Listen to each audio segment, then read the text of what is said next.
When normal delivery is not possible, a cesarean section is performed to safely deliver the baby.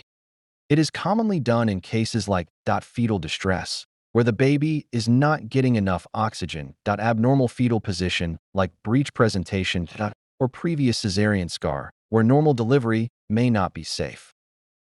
The procedure begins with a transverse incision made in the lower abdomen, commonly known as the phalansteal incision.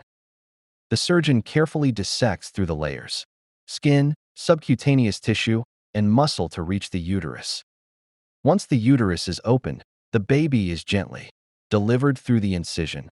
This step is performed with great care to ensure the safety of both the mother and the newborn.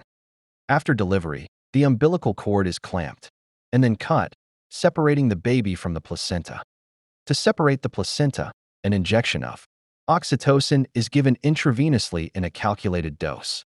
The placenta is removed. The uterus is closed in double-layer sutures, followed by peritoneum, muscles, rectus sheath, subcutaneous fat, and finally the skin to restore the anatomy step by step.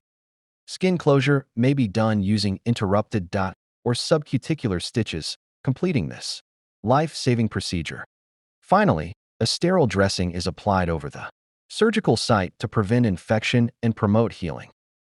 The uterus is closed with 2/0 catgut, peritoneum and muscles with 1/0 catgut, the rectus sheath with 1/0 visceral in a continuous manner, for strength, subcutaneous fat with catgut or visceral, and the skin with 2/0 proline or silk, using interrupted or subcuticular sutures.